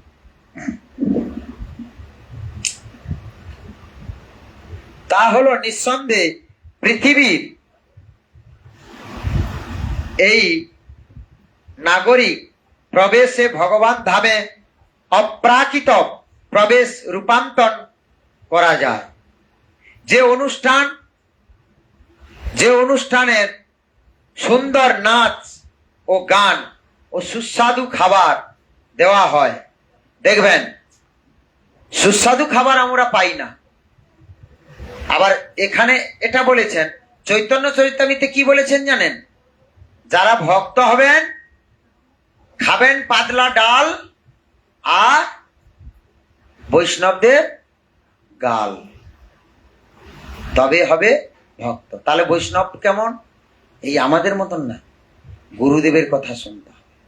গুরুদেব কি বলতে চাইছে সেই গুরুদেবের নির্দেশ মতো। গুরুদেব বকতে পারে, হ্যাঁ বকতে পারে, তুমি এটা মানো না, দোষ অন্যায় করছো। গুরুদেবের কাছে যখন দীক্ষা নিয়েছিলে বলেছিল যে আমি 4টে নিয়ম পালবো এবং সবকিছু নিয়ম কানুন রাখবো, কিন্তু করতে পারছে না, তাহলে এর জন্য হতে পারে। সেই অনুষ্ঠানে যোগদান করতে কেউ অসঙ্গত হতে পারেন। সেই ধরনের অনুষ্ঠানের যোগ দেওয়ার ব্যক্তিগতভাবে পরমেশ্বর দিব্য পরিস্থিতি অনুভব করতে পারেন। দেখবেন যখন কোনো ভগবত অনুষ্ঠান হবে, আমি সবসময় এলাকা ভিত্তিক বলি না, যদিও আমাদের নামহট্টে যারা যারা থাকেন আমি সবাইকে অনুরোধ করে বলেছি এই 7 দিন অবশ্যই থাকবেন। কেন? এই অনুষ্ঠান ভাগবতী অনুষ্ঠান, ভাগবতের জন্ম হলো এই পূর্ণিমার দিন, রবিবার। তার আগে থেকে যেমন দেখবেন আমরা 2 মাস 4 মাস 6 মাস 7 মাস হলে একটা সন্তান প্রসব করি, ঠিক তদ্রূপ এই পরীক্ষিত রাজাকে ওই 7 দিনের মধ্যে মরে যাবে বলতে উনি কিন্তু ভাগবত পাঠ শ্রবণ করেছিল। কার মুখে শুনেছিল? সুখদেব গোস্বামী। তাই বলছে কি জানেন? আজ এই মহতি শ্রী শ্রী হরিবাসরে প্রথমে জানাই বর্ণের শ্রেষ্ঠ অনন্ত কোটি ব্রাহ্মণ থেকে বৈষ্ণব, তিনি কে? আমার গুরু মহারাজ। তিনার চরণে কোটি কোটি দণ্ডবত প্রণীত করে। পরে যত ভগবত অনুরাগী ও ভগবত মণ্ডলী ও আদ্যাশক্তি, আপনারা মাতৃস্থানীয় আদ্যাশক্তি স্বরূপিণী মাতৃস্থানীয় যিনারা আছেন, তাদের চরণে রহিল দণ্ডবত প্রণাম। কেন? মায়ের চরণে প্রণাম করতে হয়। তাহলে প্রণাম জানালো কোথায়? যারা ভগবত কথা শুনবে। জানি না কত জনমের স্বীকৃতির ফলে তবে আপনাদের শ্রীচরণ দর্শনের সৌভাগ্য লাভ করিয়াছি। সেই সাধুগুরু বৈষ্ণব মণ্ডলী, হে গোবিন্দ দাস, কালিদাস, দুর্গাদাস, কৃষ্ণদাস, কৃষ্ণদাসানুদাস, বর্তমানে এ বাসরে যে কামনা বাসনা লইয়া উপস্থিত হইয়াছি, তাহা হইল প্রাকৃত চিন্ময় জগতে মিনিময় বস্তু, যাহা ছিল কেশরী ভাণ্ডারে গুপ্ত।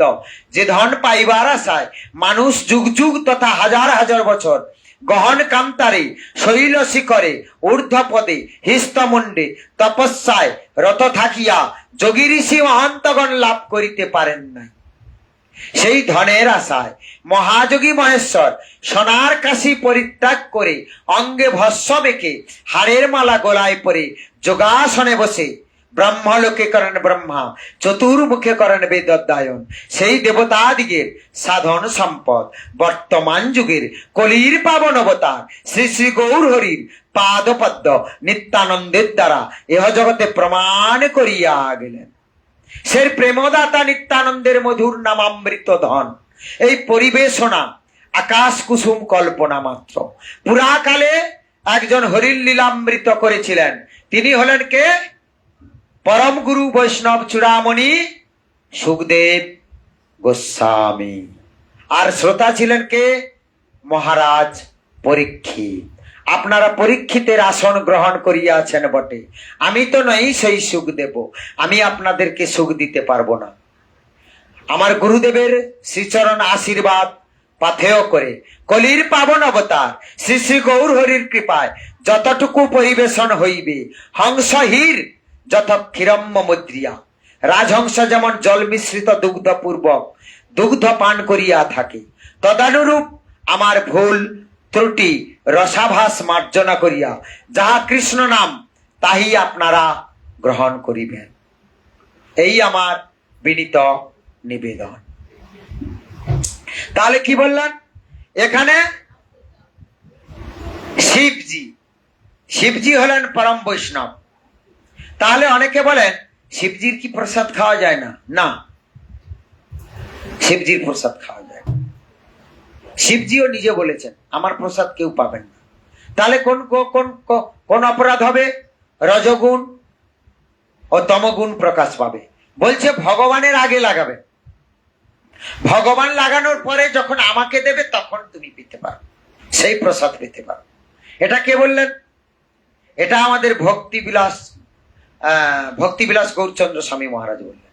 অনেকে প্রশ্ন করেছিলেন শিবের এই যে নামহট্ট মেলা চলছে, বর্ধমান মেলা চলছে, বর্ধমানের প্রশ্ন করেছিলেন। বর্ধমান জেলায় কোন মাতাজি প্রশ্ন করেছিলেন যে প্রভু তাহলে শিবের প্রসাদ কি পেতে পারি? বলে না, ডাইরেক্ট শিবকে যদি প্রসাদ দান করে তাহলে পাবেন না। যদি ভগবানকে দেওয়ার পরে প্রসাদ দান মানে শিবকে দেওয়া হয় তাহলে সে প্রসাদ পাবেন। সে প্রসাদ বৈষ্ণব সবাই পাবে। বোঝা গেল?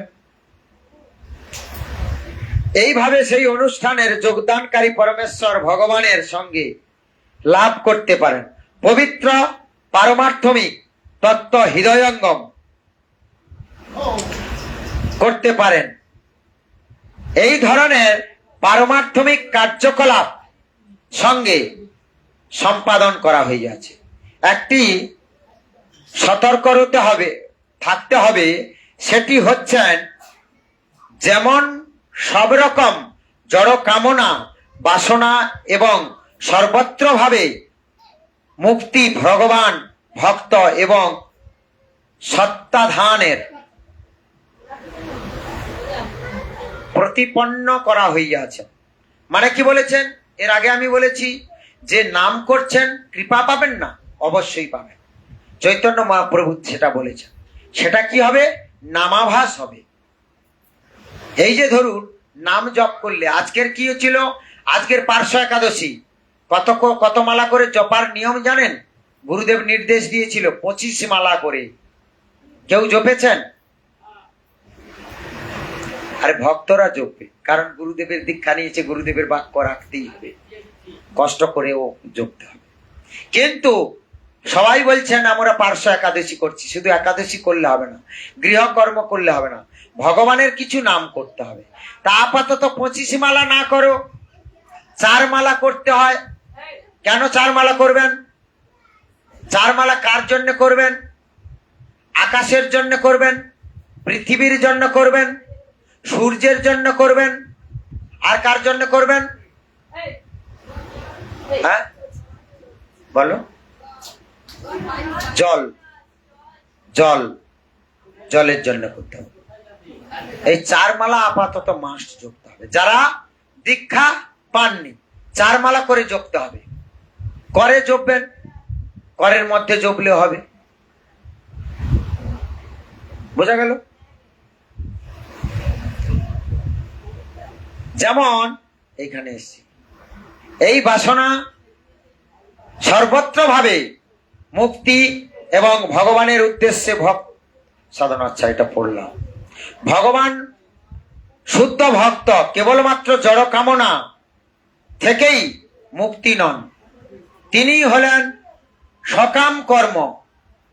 তাহলে কর্ম কয় প্রকার? হ্যাঁ, 3 প্রকার কর্ম। কর্ম, অকর্ম আর বিকর্ম। তাহলে ভক্তরা কি কর্ম করে? বলে না, বৈষ্ণবরা হলো অকর্মের ঢেকি, লোকের বাড়িতে চাল পায় আর খায়, তাই বলে নাকি? কিন্তু বৈষ্ণবরা যে করে তারা নিজের জন্য করে না, আসক্তি ছাড়া কর্ম করেন। এই যে ধরুন ভাগবত বসেছেন, আপনারা ভাগবত শ্রবণ করতে এসেছেন, এটা যদি বলেন যে উনার লাভ হচ্ছে না, ভুল। এখানে ভাগবত ভগবান কৃষ্ণ কি বলেছে জানেন? যারা পাঠ করবে যে ফল পাবে, যারা শ্রবণ করবে সেই একই ফল পাবে। পাঠ করলে যে বেশি পাবে এটা বর্ণনা করেন নাই। তিনি সকাম কর্ম। আচ্ছা, এই যে বলছে ধরুন, শুষ্ক জ্ঞানের প্রভাবে থেকেও মুক্ত হন। শুষ্ক মানে শুকনো, দেখেছেন তো গাছপালা শুকিয়ে যায়, ওর কোনো আসক্তি আছে কি? ঠিক তেদ্রুপ বৈষ্ণবরা শুকিয়ে যাওয়ার মতো। কেন জানেন? এদের প্রচুর বার।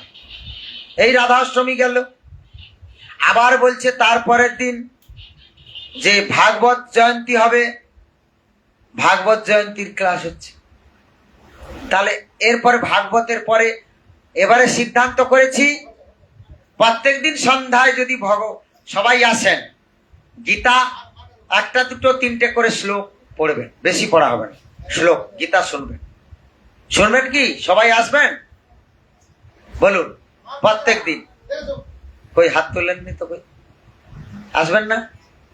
তাহলে আসতে পারবেন না। তাহলে এই 7 দিন আসতে পারে।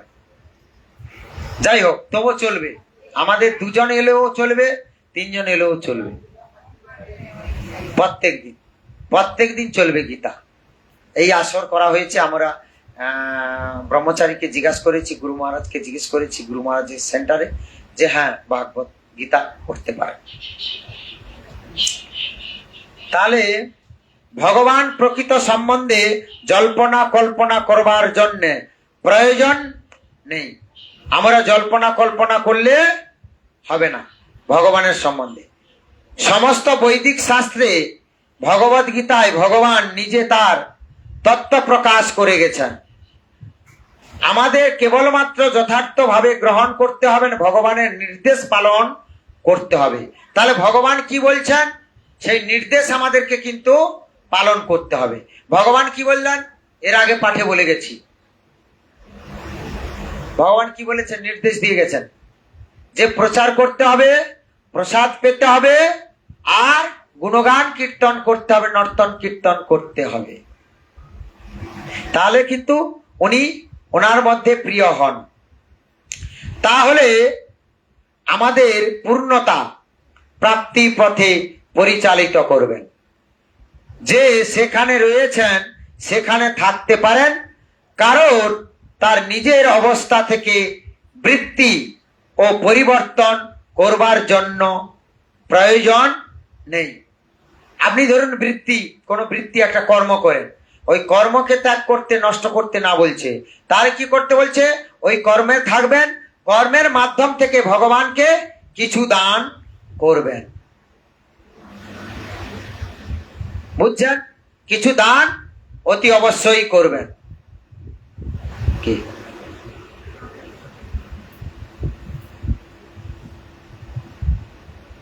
আজকের পাঠিয়েছি? আচ্ছা শুনুন, গুরুদেব কি পাঠিয়েছেন আগে শুনতে হবে। দীক্ষার সময় একজন ব্যক্তি প্রতিজ্ঞা করেন, প্রতিশ্রুতি দেন, সেইগুলি অবহেলা করা যায় না। যদি আপনারা গুরুদেবের নির্দেশগুলি যথার্থভাবে পালন করেন, তাহলে এটাই হবে আপনার অত্যন্ত অন্তময়, আপনার অনন্ত জন্ম, অনন্ত, অদন্ত নয়, তয় হস্যই ম, কি হবে? অন্তিম, অন্তিম জন্ম। অন্তিম বলতে শেষ জন্ম। কারণ গুরুদেবের কাছে যারা বাক্য নিয়েছেন পাঠ করবেন এইরকম, এদের অর্থ গুরুদেবের একটি দলের নেত্রীর কাছে পাখির মতন। ও আচ্ছা, কিন্তু তিনি অন্য পাখির বাহনের করেন না, তাদের অনুসরণ করে পথ চলতে হয়। আচ্ছা, বলছি, আপনি বলে বুঝিয়ে দেবো। বৈজ্ঞানিকরা পর্যবেক্ষণ করে দেখেছেন যে নেত্রকারীদের পাখি শত শত ভার অবহেলা করতে পারেন, তাই 30% কম ভার বহন করেন। তাই মানে 70% আমি বহন করতে চাইছি।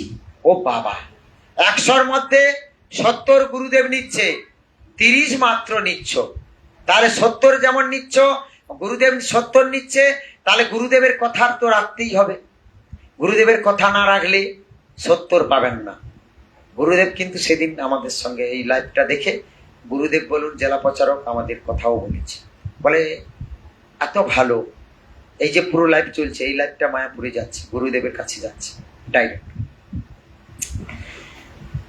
কিন্তু আমরা পাখি নই, কিন্তু আমি শিল প্রভুপাদের অনুসরণ, এই দেখো ওনার গুরুদেব হলেন কে? প্রভুপাদ। প্রভুপাদের অনুসরণ করেছে। প্রভুপাদের গুরুদেব কে? সরস্বতী ঠাকুর প্রভুপাদ। হ্যাঁ, ভক্তি সিদ্ধান্ত সরস্বতী ঠাকুর। ঠিক আছে, তিনি গুরুদেবের অনুসরণ করে, এটাই হচ্ছে গুরুর পরম্পরা। আমি শুধু বলতে চাই, গুরুদেবকে অনুসরণ করবার মাধ্যমে এটি সহজ হয়ে যাবে। তাহলে গুরুদেবকে আপনি সহজভাবেই যদি করেন, গুরুদেব সহজ করে দেবে, বুঝলেন? আপনার এটা গুরুদেবের, এই যে আমরা জল্পনা কল্পনা করছি, কোনো কিছু করবেন না, গুরুদেবের কাছে চলে যাবেন। যারা উদ্দেশ্য হচ্ছে ভগবানের সঙ্গে এক হয়ে যাওয়া প্রচেষ্টা, তাহলে এক কারা হয়েছে? যারা ভক্ত হয়ে গেছেন, দীক্ষা পেয়েছেন, তারা ভগবানের সঙ্গে কানেকশন হয়ে গেছে। এবারে যদি না নির্দেশ মানো, তাহলে আপনাদেরকে ঠকতে হবে। ভগবানের কাছে নির্দেশ যদি না মানো, তাহলে কিন্তু ঠকে যেতে হবে। সেটাই অভ্যাস, সঠিক বর্জন করতে হবে। এই ধরনের প্রচেষ্টা বর্জন করার পরেও শ্রদ্ধাবান চিত্তে শ্রীমদ্ ভাগবত ও শ্রীমদ্ ভাগবত গীতা অথবা শ্রীমদ্ ভাগবত বাণী পূর্ব বর্ণিত নিয়মিত ভগবানের শুদ্ধ ভক্তের মুখে শ্রবণ করবেন। আগেই বলেছি, এটা ভগবান বলেছে।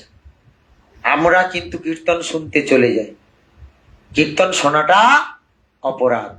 কেন জানেন কি? যারা দীক্ষা নিয়েছে কিনা জানি না। যেমন আমি কিন্তু রাধাপদ ঘোষের ছাত্র, কীর্তন করতাম। যখন ইস্কনে দীক্ষা নেব, তখন বলেছে নাম বিক্রি করা যাবে না। আপনার বাড়িতে পাঠ করতে যাব, কোনো কিছু পয়সার কথা বলা যাবে না। কিন্তু যেতে কোনো জায়গায় কীর্তন করতে গেলে বলে যেতে হবে 10,000 টাকা দিতে হবে বা 5,000 টাকা দিতে হবে, নাহলে ও টিম তো দিতে পারবো না। এই জন্য কীর্তন বন্ধ, নাম বিক্রি বন্ধ। এখানে সেই কথাটাই শ্রবণ করতে পারেন কার মুখে? যারা শুদ্ধ ভক্ত। তাহলে নিঃসন্দেহে সবকিছু সাফল্যমণ্ডিত হবে। নিতাই গৌর প্রেমানন্দে, হরি হরি বল। এরপরে আসো মাতাজি, বসে যাও। তুমি কোথা থেকে পড়বে? এখান থেকে দাগ দেওয়া আছে, আমি এটা পিছন থেকে বললাম। বসো, লাইট চলছে, তাড়াতাড়ি মাইকটা নিয়ে আমি দিচ্ছি। গ্রন্থরাজ শ্রীমদ ভাগবতম কি, ভাগবত জয়ন্তী কি, আজকের চতুর্থ দিন কি। নিতাই গৌর প্রেমানন্দে। রাধে রাধে। জয় শ্রী রাধে, জয় শ্রী রাধে, জয় শ্রী রাধে, জয় শ্রী রাধে।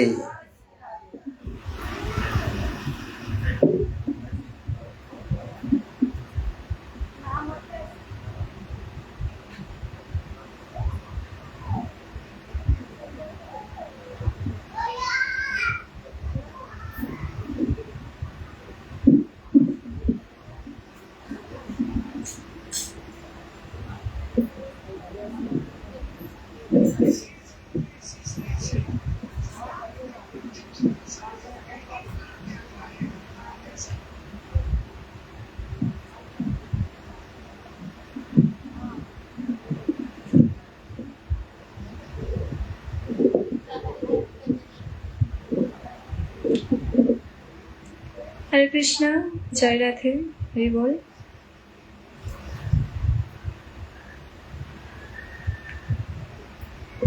সমস্ত ভক্তবৃন্দের চরণে আমার প্রণাম। প্রভুজিৎ অনেক সুন্দর পাঠ দিলেন। তো ভাগবতীয় কথা বা শাস্ত্র কথা বলার যোগ্যতা কোনোটাই আমার মধ্যে নেই। আমি চেষ্টা করব আমার পরমারাধ্য শ্রী গুরুদেবের কৃপার ফলে যতটুকু পারবো আপনাদেরকে বলার চেষ্টা করব। ভুল ত্রুটি হলে নিজ সন্তান হিসেবে আমাকে ক্ষমা করবেন। নমোয়ং বিষ্ণুপাদায় কৃষ্ণপৃষ্ঠায় ভূতলে শ্রীমতে জয় পতাকা স্বামীতি নামিনে। নমো আচার্য পাদায় নিতাই কৃপা প্রদায়িনে। গৌরকথা ধামোদায় নগর গ্রাম তারিণে। নমোয়ং বিষ্ণুপাদায় কৃষ্ণপৃষ্ঠায় ভূতলে শ্রীমতে ভক্তি বেদান্ত স্বামিনিতি নামিনে। নমস্তে সরস্বতী দেবী গৌরবাণী প্রচারিণে নির্বিশেষ শূন্যবাদী পাশ্চাত্য দেশ তারিণে। আপনারা সবাই একসাথে বলবেন, জয় শ্রীকৃষ্ণ চৈতন্য প্রভু নিত্যানন্দ শ্রী অদ্বৈত গদাধর শ্রীবাসাদি গৌর ভক্ত বৃন্দ। হরে কৃষ্ণ কৃষ্ণ কৃষ্ণ হরে হরে, হরে রাম রাম রাম হরে হরে। জয় জয় জগৎগুরু শ্রীল প্রভুপাদ কি, জয় জয় পতিত পাবন গুরু মহারাজ কি, জয় জয় নিতাই গৌর প্রেমানন্দে, হরি হরি বল।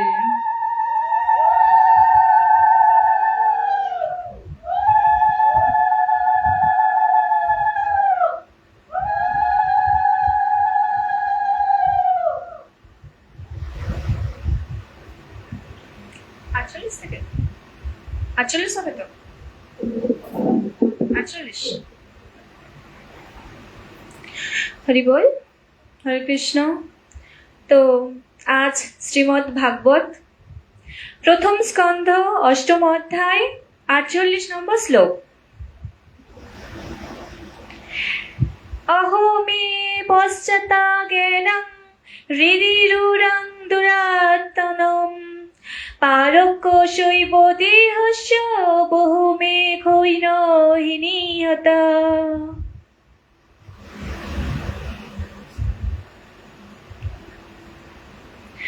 অনুবাদ। মহারাজ যুধিষ্ঠির বললেন, হাই, আমি অত্যন্ত পাপিষ্ঠ। আমার হৃদয় গভীর অজ্ঞানতায় আচ্ছন্ন।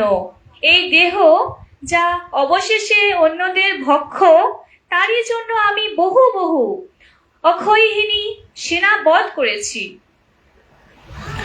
শ্রীল প্রভুপাদ ওনার তাৎপর্যে বলছেন, 21,870টি রথ 21,870টি হস্তি, 10,956টি পদাধিক এবং 56,600টি অশ্বারোহী সৈনিকদের নিয়ে একটি অক্ষয়হিনী হয়। কুরুক্ষেত্রের যুদ্ধে বহু অক্ষয়হিনীর বিনাশ হয়েছিল। পৃথিবীর সবচাইতে পূর্ণবান রাজা মহারাজ যুধিষ্ঠির এই অসংখ্য জীবের হত্যার জন্য নিজেকে দায়ী বলে মনে করেছিলেন, কেননা সেই যুদ্ধ হয়েছিল তাকে রাজ সিংহাসনে অধিষ্ঠিত করার জন্য। এই শরীরটি প্রকৃতপক্ষে অন্যের উপকারের জন্য। এই শরীরে যতক্ষণ প্রাণ থাকে ততক্ষণ তার উদ্দেশ্য হচ্ছে পরোপকার করা, আর যখন তার মৃত্যু হয় তখন এই শরীরটি কুকুর শৃগালের ভক্ষ হয়। এই অনিত্য শরীরের জন্য এই বিরাট হত্যাকাণ্ড সংঘটিত হয়েছিল বলে তিনি বিষাদগ্রস্ত হয়েছিলেন। এটা হচ্ছে ভক্তদের মনোভাব। সত্যি কথা বলুন তো, কুরুক্ষেত্র যুদ্ধ কি মহারাজ যুধিষ্ঠির জন্য হয়েছিল? প্রকৃতপক্ষে কি মনে হয়? পাণ্ডবরা কখনো চায়নি যুদ্ধ করতে, এমনকি যাতে যুদ্ধ করতে না হয় সেই কারণে পরমেশ্বর ভগবান গিয়েছিলেন বলার জন্য যে যাতে তাদেরকে 5 ভাইয়ের জন্য 5টি গ্রাম দিয়ে দেওয়া হয়, তাই তো, যাতে যুদ্ধ করতে না হয়। কারণ যুদ্ধ করলে কি হয়, প্রচুর মানুষের হত্যা হয়, প্রচুর সেনারা তাদের জীবন দান করে, তাই তো তো প্রকৃতপক্ষে পাণ্ডবরা কখনোই চায়নি যুদ্ধ করতে। কিন্তু যেহেতু মহারাজ যুধিষ্ঠির বলছেন যে নিজে নিজে অনুতাপ করছেন যে আমার কারণ আমাকে সিংহাসনে বসানোর জন্য এই যুদ্ধ হয়েছিল, সেই কারণে উনি অনুতাপ করছেন। প্রকৃতপক্ষে এখানে বলছেন যে আমাদের এই শরীরটা হচ্ছে পর উপকার করা, জীবে দয়া করা, আমাদের স্বার্থের জন্য জীবকে হত্যা করা নয়। আমরা কখনোই চাইবো না যে আমাদের জিহ্বা তৃপ্তির জন্য অন্য জীবকে হত্যা করা, বা আমাদের কারণে অন্য কোনো প্রাণীর দুঃখ হওয়া, সে মানুষই হোক বা অন্য কোনো পশু প্রাণী। আমরা কখনোই চাইবো না যে আমাদের নিজেদের স্বার্থের জন্য অন্য কেউ কষ্ট পাক, তাই তো। যুধিষ্ঠির মহারাজ এখানে সেই কথাই বলছেন যে আমার জন্য এতগুলো রথ, এতগুলো হাতি, এতগুলো পদাধিক হয়ে অনেক সৈনিক মারা গেছে, মানুষ মারা গেছে, কত ক্ষতি হয়েছে, কত রক্তক্ষরণ হয়েছে। সেই কারণে অনেক কষ্ট পেয়ে বলছেন যে আমার কারণে এইসব হয়েছে, এইসব রাজ্যভোগ, এইসবের কারণেই যুদ্ধ হয়েছে, যার ফলে এত সৈন্য মারা গেছে। তো এই মৃত্যুর পর সত্যি কি এই দেহের কোনো দাম আছে? মৃত্যুর পরে কি করা হয়? এই দেহটাকে পুড়িয়ে ফেলা হয়। তো আর যদি এমন জায়গায় মারা গেলাম যেখানে পোড়ানোর কেউ নেই, পারিবারিক লোকজন কেউ নেই, তখন কি হয়? কুকুর শৃগালের খাদ্য, তারা আমাদের এই সুন্দর দেহটাকে ছিঁড়ে ছিঁড়ে খাবে। তো মৃত্যুর পরে এই শরীরের যেহেতু কোনো দাম থাকে না, আর বেঁচে থাকতে গেলে এই শরীরের তখনই দাম থাকবে যখন আমরা এই শরীরটাকে ভগবান সেবার কাজে লাগাতে পারবো। না হলে শুধু শুধু এই দেহের কোনো লাভ নেই। নিজের স্বার্থের জন্য যাই আমরা করব সেটাই হচ্ছে আমাদের কাছে আসক্তির কারণ, আমাদের কাছে ভক্তির বিপরীত, যেটা আমাদের জন্য কখনোই ভালো নয়। সেই কারণে উনি বিষাদগ্রস্ত হয়েছিলেন। 49 শ্লোকে কি বলছেন? বালো দ্বিজ সুহৃদ মিত্র পিতৃভাতৃ গুরুদ্রোহ ন মে সাত নিরয়াত মোক্ষ হি বিবচ্চ অযুত অযুতই। অনুবাদ বলছে, আমি বহু বালক, ব্রাহ্মণ, সুহৃদ, সখা, পিতৃব্য, গুরুজন এবং ভ্রাতাদের বধ করেছি। তাই এই সমস্ত পাপের ফলে আমার জন্য যে নরক বাস আসন্ন, লক্ষ লক্ষ বছর জীবিত থাকলেও তা থেকে আমার মুক্তি হবে না। তাৎপর্য বলছেন, যখনই কোনো যুদ্ধ হয় তখন বালক, ব্রাহ্মণ এবং স্ত্রীলোকদের মতো বহু নিরীহ জীবের মৃত্যু হয়, যাদের হত্যা মহাপাপ বলে বিবেচনা করা হয়েছে। কি বলছে? বালক ছোট ছোট বাচ্চা, স্ত্রীলোক স্ত্রীদের, এবং বহু নিরীহ জীব যাদের কোনো দোষ নেই। তাদের হত্যা করলে মহাপাপ হয়। তারা সকলেই নিরীহ প্রাণী এবং শাস্ত্রে সর্ব অবস্থাতেই তাদের হত্যা করতে নিষেধ করা হয়েছে। মহারাজ যুধিষ্ঠির এই গণহত্যা সম্বন্ধে অবগত ছিলেন। আর তাছাড়া সেই যুদ্ধে উভয় পক্ষের বহু বন্ধু, গুরুজন এবং আত্মীয় স্বজন ছিলেন এবং তারা সকলেই নিহত হয়েছিলেন। তার কাছে এভাবে হত্যা করার কথা চিন্তা করাও ছিল ভয়ঙ্কর এবং তাই তিনি মনে করেছিলেন যে তাকে কোটি কোটি বছর নরকে থাকতে হবে। এই রকম মনোভাব, তিনি শুদ্ধ ভক্ত না হলে কখনোই তার মনে এরকম ভাবের উদয় হতো না। যখন পরমেশ্বর ভগবান শ্রীকৃষ্ণ গিয়েছিলেন শান্তি বার্তা নিয়ে যে 5টা গ্রাম দিয়ে দাও, তখন কি বলেছিল যে সূচাগ্রে যেটুকু মাটিও থাকে সেটুকু পর্যন্ত আমি দেব না যুদ্ধ ছাড়া। যদি পেতেই হয় তাহলে যুদ্ধ করে পাও। কিন্তু আমরা শ্রীমদ্ ভাগবত গীতাতে জানতে পারি যে অর্জুন যুদ্ধ করতেই যায়নি, বিভিন্নভাবে প্রশ্ন করেছিল যে আমার দরকার নেই ধন জন, কি হবে এত কিছু, যেখানে যিনি আমাকে শিক্ষা দিয়েছেন আমার গুরুদেব, যেখানে আমার ভাইদের হত্যাকারী আমি নিজে হব, যেখানে প্রজা সৈনিক যাদেরকে আমি বন্ধুদের মতো ভালোবাসি, পিতার মতো ভালোবাসি, ভাইয়ের মতো ভালোবাসি, আমাদের নিজের আত্মীয় হিসেবে দেখি, তো সেই সময় সেই সমস্ত মানুষদের হত্যাকারী আমি হব সামান্য রাজভোগ পাওয়ার জন্য? কখনোই না, আমি যুদ্ধ করব না। এইরকম ঘোরতর পাপের ভাগিদার আমি হতে চাই না। তা তেমনি মহারাজও বলছেন যে এই সমস্ত কিছুর জন্য যে পাপ আমাদের হয়েছে, সেই পাপের জন্য আমার জন্য যে নরক অপেক্ষা করছে, সেখানে আমি কোটি কোটি বছর ধরে সেই নরক যন্ত্রণা ভোগ করব। আমার দরকার নেই এই সমস্ত জিনিসের। সেই কারণে শোক প্রকাশ করছেন, কষ্ট পাচ্ছেন। শ্লোক 50। নৈন রাজ্ঞ প্রজাতু ধর্মযুদ্ধে বধোদিশ্যম ইতি মেন তু বোধায় কল্প তে শাসনাং বচঃ। অনুবাদে বলছেন, ন্যায়সঙ্গত কারণে প্রজাপালক রাজা শত্রু বধ করলেও কোনো পাপ হয় না, কিন্তু শাস্ত্রের এই সমস্ত অনুশাসন আমার ক্ষেত্রে প্রযোজ্য নয়। তাৎপর্যে বলছে, মহারাজ যুধিষ্ঠির মনে করেছিলেন যে রাজ্য শাসনের ব্যাপারে তিনি প্রকৃতপক্ষে যুক্ত ছিলেন না। দুর্যোধন সেই কার্য ভালোভাবেই সম্পাদন করেছিল এবং প্রজারা সুখেই ছিল, কিন্তু তার ব্যক্তিগত লাভের জন্য দুর্যোধনের হাত থেকে রাজ্য ছিনিয়ে নিতে গিয়ে এতগুলি প্রাণীর হত্যা সংঘটিত হয়েছিল। শাসন কার্যের উদ্দেশ্যে এই হত্যাকাণ্ড সম্পাদিত হয়েছিল, পক্ষান্তরে নিজের অধিকার বৃদ্ধি করার উদ্দেশ্যে তা হয়েছিল এবং তাই তিনি নিজেকে এই সমস্ত পাপের জন্য দায়ী বলে মনে করেছিল। কুরুক্ষেত্রে যে যুদ্ধ হয়েছিল, বহু মানুষ তো মারা গেছিল, সেটা তিনি কি মন থেকে কখনো চাননি, এবং সেটা হয়েছিল কাদের জন্য? কৌরব পক্ষ থেকে, দুর্যোধনের থেকে। তো সেই কারণে বলছে, যাই হোক না কেন, সেটা তাদের ইচ্ছা থাকুক বা আমার রাজ্য অধিকার, দুটোর কারণেই তো এত মানুষের প্রাণ গেছে, যারা ছিল নিরীহ, যাদের কোনো দাস ছিল, মানে দোষ কোনো ছিল না। তো তার জন্য যে সমস্ত, সেটা আমার কারণে। এইরকম ভাবে তিনি ক্ষেপ করছেন, অনুতাপ করছেন যে এরকম করাটা হয়তো ঠিক হয়নি। এটা প্রকৃতপক্ষে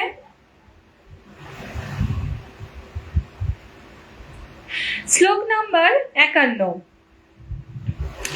ত্রিনাম মত হত বন্ধুনাম দ্রোহ যতৈষীহা উত্থিত কর্মভিগৃহ মেধৈ অহম কল্প ব্যবহিতম। আমি স্ত্রীলোকদের বহু পতি, বহু বান্ধবকে বধ করেছি এবং এইভাবে আমি এতই শত্রুতা সৃষ্টি করেছি যে জড়জাগতিক কল্যাণ সাধনের দ্বারা তা অপনন্দন করা সম্ভব নয়। কি বলছে? গৃহমোধী হচ্ছে যারা, গৃহমেধী হচ্ছে যারা কেবল জড়জাগতিক উন্নতির জন্য সৎকর্ম করে, এবং এই প্রকার জাগতিক উন্নতি কখনো কখনো জাগতিক কর্তব্য কর্ম সম্পাদনের জন্য অনিচ্ছাকৃতভাবে ঘটে যাওয়া পাপ কর্মের ফলে ব্যাহত হয়। এই প্রকার পাপের ফল থেকে মুক্ত হওয়ার জন্য বেদে বিভিন্ন প্রকার যজ্ঞ অনুষ্ঠান করার নির্দেশ দেওয়া হয়েছে। বেদে বলা হয়েছে যে অশ্বমেধ যজ্ঞ অনুষ্ঠানের ফলে ব্রহ্ম হত্যার পাপ থেকেও মুক্তি হওয়া যায়। যুধিষ্ঠির মহারাজ এই অশ্বমেধ যজ্ঞ অনুষ্ঠান করেছিলেন, কিন্তু তিনি মনে করেছিলেন যে এই প্রকার যজ্ঞ অনুষ্ঠান করা সত্ত্বেও তার পক্ষে এই মহাপাপ থেকে মুক্ত হওয়া সম্ভব নয়। যুদ্ধে স্ত্রীলোকদের পতি, ভ্রাতা, এমনকি কখনো কখনো পিতা এবং পুত্রেরও অংশগ্রহণ করতে যান। তাদের যখন মৃত্যু হয় তখন নতুন শত্রুতার সৃষ্টি হয় এবং তার ফলে ক্রিয়া প্রতিক্রিয়ার চক্র বৃদ্ধি পায়, যা সহস্র অশ্রমেধ যজ্ঞ অনুষ্ঠান করার ফলেও নিবারণ করা যায় না। কি বলছে কথাটা, কতটা গুরুত্বপূর্ণ বলছে যে শুধু মাত্র রাজ্য প্রাপ্তির জন্য যে যুদ্ধ হয়েছিল, সেখানে যে এত এত সৈনিক তারা অংশগ্রহণ করেছিল, প্রজারা, তার মধ্যে কারা ছিল, যে অনেক তাদের স্বামীরাও ছিল, তাদের পুত্ররাও ছিল, তাদের বাবারাও ছিল। তা এত মানুষের যে হত্যাকারীর জন্য আমি দায়ী নিজেকে মনে করছে। বলছে যে এই সমস্ত পাপ থেকে যদি আমি মুক্ত হওয়ার জন্য যজ্ঞও করি, অশ্বমেধ যজ্ঞ করলে ব্রহ্মহত্যা জনিত পাপ থেকে মুক্ত হওয়া যায়, কিন্তু এত মানুষ মারা গেছে, বলছে যজ্ঞ করলেও সেই পাপ থেকে আমি মুক্ত হতে পারবো না। কর্ম এমনই একটি কর্ম একই সঙ্গে ক্রিয়া এবং তার প্রতিক্রিয়া সৃষ্টি করে, কর্মের অনুষ্ঠানকারীকে জড়জগতের বন্ধনে আবদ্ধ করে। কি বলছে, কর্ম হচ্ছে এমন, তা কর্মের ক্রিয়া এমন, প্রতিক্রিয়া এমন থাকে, যেটার মাধ্যমে যে আমরা এই জড় জগতে আবদ্ধ হতে পারি, আবার এই জড় জগৎ থেকে মুক্তি হতে পারি। সবটাই নির্ভর করছে আমাদের কর্মের উপর। আমরা যদি কর্মটাকেই ঠিক রাখি, তাহলে আমাদের পিছনে ফিরে ভাবতে হবে না যে আমার সাথে ভালো হবে কি খারাপ হবে। আমাদের কর্ম যদি ঠিক থাকে, তাহলে অবশ্যই আমাদের জন্য ভালো কিছুই অপেক্ষা করছে, সেটা আমরা আশা করতে পারি। শ্রীমদ্ ভগবদ গীতায় 9 নম্বর অধ্যায়ে 27-28 তার নিবৃত্তির উপায় সম্বন্ধে বলা হয়েছে যে এই কর্ম যখন পরমেশ্বর ভগবানের জন্য সম্পাদিত হয়, তখন কেবল কর্ম এবং কর্মফলের এই প্রন্থা রোধ করা যায়। কুরুক্ষেত্রের যুদ্ধটি প্রকৃতপক্ষে ঘটেছিল পরমেশ্বর ভগবান শ্রীকৃষ্ণের ইচ্ছায়। এটি তার নিজের উক্তি থেকে প্রমাণিত হয় এবং তার ইচ্ছার প্রভাবেই কেবল যুধিষ্ঠির মহারাজ হস্তিনাপুরের সিংহাসনে অধিষ্ঠিত হয়েছিলেন। তাই প্রকৃতপক্ষে পাণ্ডবদের কোনো পাপই স্পর্শ করতে পারেনি। তারা ছিল কেবল ভগবানের আজ্ঞা পালনকারী। যারা নিজেদের ব্যক্তিগত স্বার্থের জন্য যুদ্ধ ঘোষণা করে, তাদেরই সেই যুদ্ধের সমস্ত দায়িত্ব বহন করতে হয়। অর্থাৎ কুরুক্ষেত্রে যে যুদ্ধ হয়েছিল, এখানে বলছে সেটা হয়েছিল শ্রীকৃষ্ণের ইচ্ছাতে। সেখানে শুধুমাত্র পাণ্ডবরা ছিল ভগবানের ইচ্ছার পালনকারী, মানে আজ্ঞা পালন করেছিল, ভগবানের ইচ্ছায় হয়েছিল এবং সেটা পালন করেছিল শুধুমাত্র। তো সেখানে কোনো পাপই তাদের স্পর্শ করতে পারবে না। তবু খেদ করছে যে আমার জন্য হয়েছে, আমার জন্য। এগুলোই তো মানে ভক্তের মনোভাব, যে ভক্তরা কখনোই চায় না যে আমার জন্য অন্য কেউ কষ্ট পাক। 52 নম্বর শ্লোকে বলছে, যথা পঙ্কেন পঙ্কাম্ব শূরয়া ভাসুরাকৃতম ভূত হতাং তথা তৈবৈকানো ন যোগ্যই মাষ্টু মহতি। অনুবাদে বলছে, কর্দমের দ্বারা যেমন কর্দমাক্ত জল পরিস্কৃত করা যায় না এবং সুরার দ্বারা যেমন সুরা কলঙ্কিত পাত্র পবিত্র করা যায় না, তেমনি যজ্ঞে পশুবধ করে নরক হত্যাজনিত পাপও রোধ করা যায় না। কি বলছে, অশ্বমেধ যজ্ঞ বা গোমেধ যজ্ঞ অবশ্যই পশুবধের জন্য অনুষ্ঠান করা হতো না। শ্রী চৈতন্য মহাপ্রভু বলছেন যে যজ্ঞবিধিতে যে পশু বলির ফলে পশুদের নতুন জীবন দান করা হতো, বৈদিক মন্ত্রের অভীষ্ট ফল প্রদানের ক্ষমতা প্রমাণ করার জন্য কেবল তা করা হতো। যথাযথভাবে বৈদিক মন্ত্র উচ্চারণ করার ফলে অনুষ্ঠানকারী নিশ্চিতভাবে পাপের ফল ভোগ থেকে মুক্ত হতো।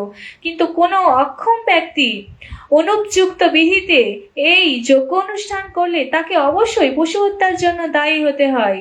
কলহ এবং কপটতার এই যুগে এই প্রকার যজ্ঞ অনুষ্ঠান করার মতো সুদক্ষ কোনো ব্রাহ্মণ না থাকায় এই সমস্ত যজ্ঞ অনুষ্ঠান করা সম্ভব নয়। কত বড় কথা বলছে যে আমাদের মা কালীর পুজোতে যে আমরা পশু বধ করে থাকি, পশু বলি দিয়ে থাকি, এখানে এখানে তীব্র বিরোধিতা করছে শাস্ত্র। ভাগবত বিরোধিতা করছে যে আগেকার দিনে যে অশ্বমেধ গোমেধ যজ্ঞ হতো, যে সমস্ত পশুরা, যে সমস্ত গাভীরা কষ্ট পেত, যন্ত্রণা পেত, তাদেরকে ওই যজ্ঞের মাধ্যমে পূর্ণ নতুন জীবন দান করা হতো। এটা করার অর্থই হচ্ছে যে তখনকার দিনে যে মন্ত্র শক্তির যে প্রভাব কতটা, সেটা দেখানোর জন্য। কিন্তু এখনকার দিনে সেই রকম সৎ ব্রাহ্মণও নেই, তাদের সেই গুণও নেই, ক্ষমতাও নেই যে নতুন জীবন তারা দান করতে পারে।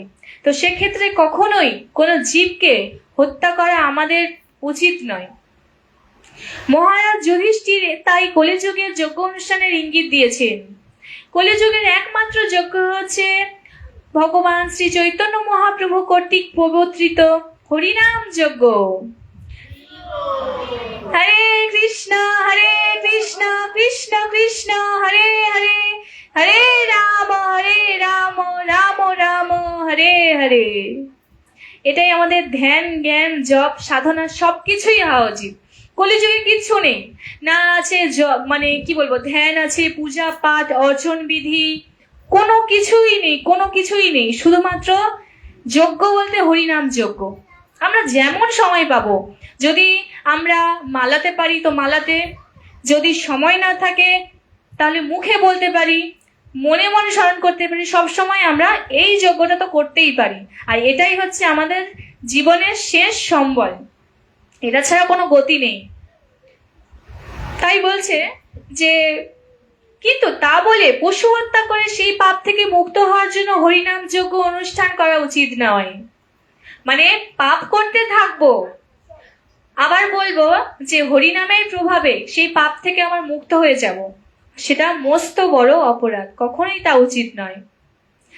যারা ভগবানের ভক্ত তারা কখনোই নিজেদের স্বার্থে পশু হত্যা করেন না, এবং ক্ষত্রিয়ের কর্তব্য সম্পাদনেও তারা অবহেলা করেন না, যে আদেশ ভগবান অর্জুনকে দিয়েছিলেন। তাই ভগবানের ইচ্ছা অনুসারে যখন সবকিছু সম্পাদন করা হয় তখন সমস্ত উদ্দেশ্যই সাধিত হয়। সেটি কেবল ভক্তদের পক্ষেই সম্ভব। অবশ্যই নিজেদের স্বার্থে কখনোই পশু হত্যা করা উচিত না। এখানে আমি বলছি না, শ্রীমদ্ ভাগবত বলছে যে ভাগবত হচ্ছে স্বয়ং ভগবান। তাহলে আমরা কি পশু হত্যা করবো? আর চেষ্টা করবো তো না করার। এবং যারা করবে তাদেরকে কি বলবো, যে পশু হত্যা করলে আমরা মহা মহা পাপে লিপ্ত হব, করতে নেই কখনোই। ইতি কুন্তি দেবীর প্রার্থনা এবং পরীক্ষিতের প্রাণ রক্ষা নামক শ্রীমদ্ ভাগবত প্রথম স্কন্ধের ৮ম অধ্যায়ের ভক্তি বেদান্ত তাৎপর্য সমাপ্ত। হরে কৃষ্ণ। তো ভাগবত আজকে এতটাই থাক, কাল থেকে ৯ম অধ্যায় শুরু হবে। হরে কৃষ্ণ।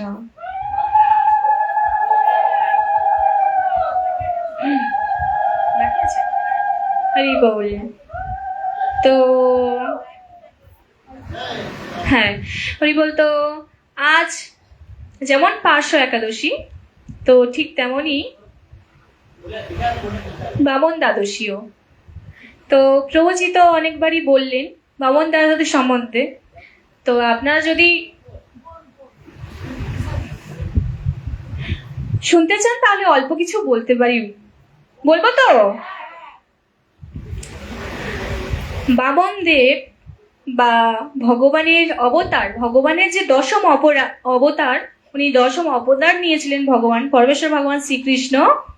তো বামন দেব হচ্ছে ভগবানের ৫ম অবতার, ৫ নম্বর অবতার। কেন নিয়েছিলেন তিনি? কারণ তিনি বোঝাতে চেয়েছিলেন যে তুমি ভক্তই হও, তুমি ধার্মিক হও, আর তুমি যাই হও না কেন, তোমার মধ্যে কখনোই অহংকার থাকা উচিত নয়।